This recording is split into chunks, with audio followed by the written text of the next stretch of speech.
Hey, you guys, what's up? I am going to cover how I survived parental estrangement. It's a hard knock life for me. If you know that song from Annie and Little Orphan Annie. And I'm going to just cover it. I'm going to go back in time because I'll tell you how I was raised. I was raised with a mom and dad, three sisters who came from the same parents, and there was no one in my home that coddled me. I'm not saying my parents didn't give us a house, but if I fell, I had to get back up, and I had to move on.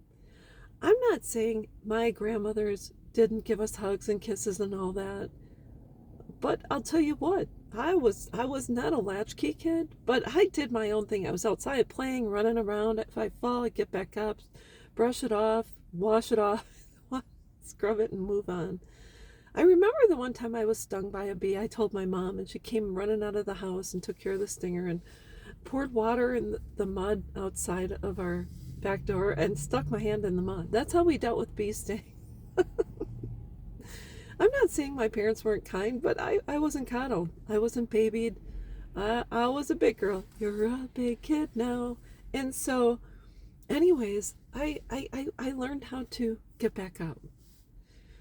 And then subsequently, just talking about my kids, and I'll talk about how I survived parental estrangement. I went into the military. I was harmed in the military, got back up and moved on, and then got married, and I had two daughters. And when our first was 9 months old, and I got pregnant with our second, and then he got orders to go to Korea, so I had to work to pay for the phone bill. It was $1,000 a month to call international. We didn't have In 1991, we didn't have internet, so we had to make calls using the phone with the cord. Going back, house phone. We called it a house phone, but anyway, a landline. And so then he went. I had to go to work, even though my first one was 9 months old, and I was pregnant with the second. I went to work at St. Luke's Hospital and post cardiac unit for KLH years ago. And then he came back, and I got divorced. Um, he we There was a struggle with finances, and I was working part-time, had to go work full-time, he was paying a little bit in child support, and then had to get up, keep moving. And then my kids, they disconnected when they reached 19 years old. So here I am thinking, what do? I had to get back up. But throughout my life, I was not given the luxury of staying low.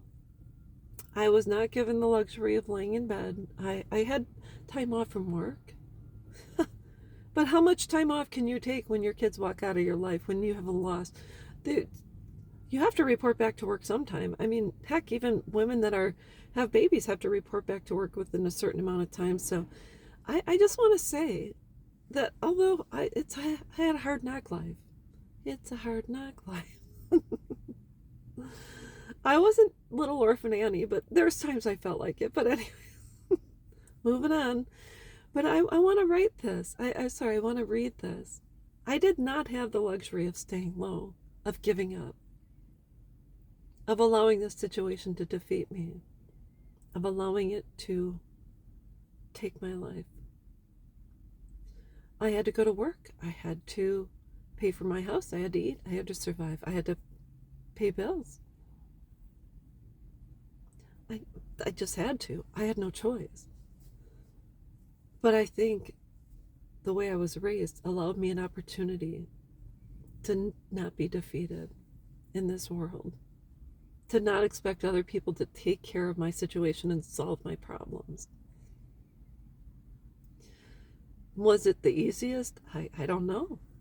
I didn't think as a child growing up it was the most difficult because I knew other people had it worse off than I did. And I still feel that way. Even when I talk about being estranged from my only two children, could it be worse?